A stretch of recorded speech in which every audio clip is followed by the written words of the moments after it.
ডালের এই রেসিপিটার নাম কি দিব তাও জানি না, আর আমি এটা কি বানাইছি তাও জানি না। ইউটিউব ঘেঁটে ঘেঁটে অনেকের ভিডিও দেখছি, অনেকভাবে বানাইতে দেখছি, অনেক কিছু বানানো দেখছি ডালের। ফাইনালি আমি নিজে বানাইছি, অ্যান্ড এটা যে কি হইছে, এটার যে নাম আমি কি দিব আমি নিজেও জানি না।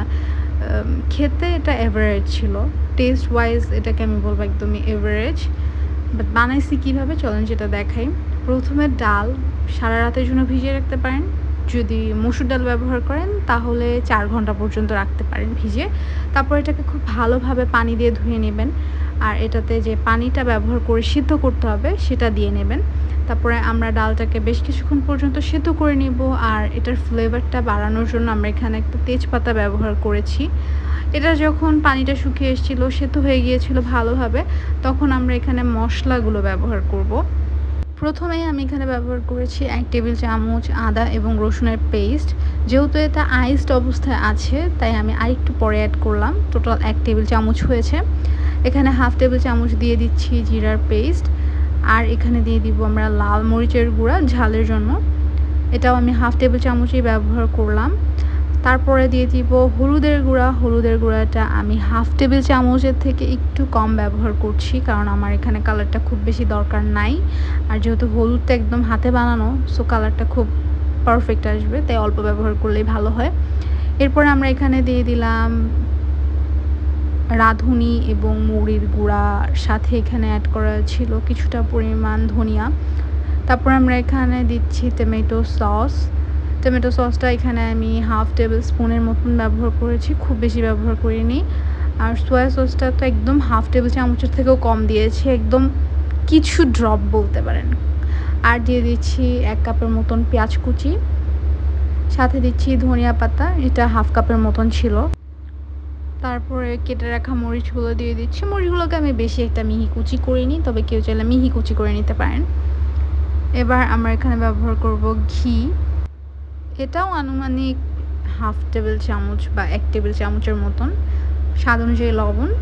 তারপর আমরা এখানে কিছুটা পরিমাণ গোলমরিচের গুঁড়া করে নিয়েছিলাম, মানে ক্রাশ বলতে পারেন বা গুঁড়া বলতে পারেন, যেহেতু ব্লেন্ডার জারে করেছি আর অল্প কিছুটা করেছি, তো কিছু কিছু গোলমরিচ অনেক বেশি মিহি গুঁড়া হয়েছে, বাকিগুলো না একদম আস্তই ছিল, ওইটা এখানে অ্যাড করলাম। আর আমি আজকে অ্যাড করেছি বিস্কিটের গুঁড়া, তবে আমি সবাইকে বলবো এখানে বিস্কিটের গুঁড়াটা না ব্যবহার করার জন্য। বিস্কিটের গুঁড়ার পরিবর্তে আপনি এখানে ব্রেড ব্যবহার করেন, বেস্ট রেজাল্ট পাবেন। বাট দয়া করে কেউ আমার মতন বিস্কিটের গুঁড়া ব্যবহার করতে যাবেন না, বিকজ বিস্কিটের গুঁড়াটা নর্মালি যেটা করছে, আমি ভাজার পর আপনারা দেখতে পাবেন যে এটা পুরা খুলে খুলে যাচ্ছিলো, বাইন্ডিংই ক্রিয়েট হয় নাই।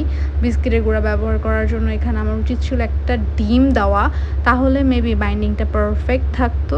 বাট জিনিসটা খুবই জঘন্য হয়ে গেছিলো যখন এটাকে আমি তেলে ভাজতেছিলাম। অনেক কষ্টে আমি জিনিসটাকে ভাজতে পারছি, তো আপনাদেরকে দেখাবো সামনে যখন যাব আর একটু প্রসেসটা, তখন আমি আপনাদেরকে বুঝিয়ে দিতে পারবো। এবার খুব ভালোভাবে চামচ দিয়ে ম্যাশ করে নিচ্ছি, তো চামচ দিয়ে আমার মনে হচ্ছিলো যে ম্যাশ হয়ে গিয়েছে, তো এবারে আমরা এটাকে একটু হাত দিয়ে ম্যাশ করে নিব।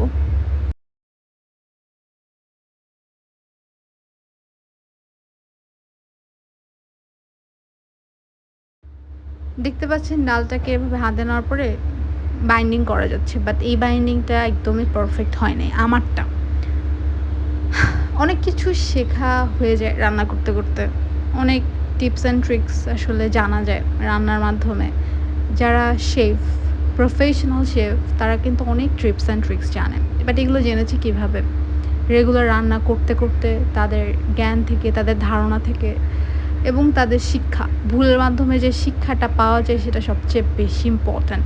তো আজকে আমার যেটা হয়েছে, আপনি কখনোই ডাল, মাছ বা আলুর সাথে বাইন্ডিং ক্রিয়েট করার জন্য বিস্কিটের গুঁড়াটা ব্যবহার করবেন না। সেটা একদমই আপনার, যেটাই বলেন, ভাজার জন্য যদি ব্যবহার করেন তাহলে আমি বলবো একদমই করবেন না।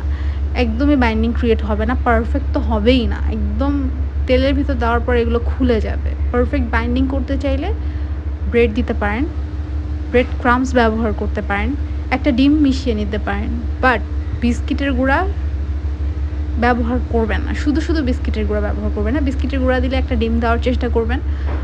আর ব্রেড ইজ বেস্ট। ব্রেড দিলে জিনিসটা ভালো হবে। নির্দিষ্ট শেপ দিয়ে এগুলোকে বানাইছি, অনেকগুলোই হয়েছে। এবার এটাকে যখন আমি ফ্রাই করতে গেছি, প্যানটা খুব ভালোভাবে গরম করে তেল দিতেছিলাম। আমি অনেক এক্সাইটেড ছিলাম যে আমি আজকে এই জিনিসটা ভালোভাবে বানাতে পারবো। ভিডিওটা ভালোভাবে দেখেন তাহলেই বুঝবেন। আমি প্রথমে মনে করছি এটা হয়তো এমনিই হচ্ছে, কিছু হবে না। তো যখন আমি এটাকে উল্টায় দিতে গেছি, আমি দেখতেছি আমার পুরাটা ডালের বাইন্ডিং একদম খুলে গেছে। রেসিপিতে আমি কি বলবো আমি জানি না, বাট আজকের এই রেসিপি থেকে আমি একটা শিক্ষা পাইছি, সেটা হচ্ছে বিস্কিটের গুঁড়া আপনি ডালে কখনোই ব্যবহার করবেন না বাইন্ডিং ক্রিয়েট করার জন্য। এটা কখনোই ভালো বাইন্ডার হিসেবে কাজ করে না। মোটামুটি ভালো পরিমাণ কষ্টের পরে আমি মোটামুটি কালারটা আনতে পারছি, বাট পারফেক্টলি ভাজতে পারি নাই, কারণ এটা একদমই খুলে যাচ্ছিলো। আউটার লেয়ারটা খুব তাড়াতাড়ি পুড়ে যাচ্ছিলো।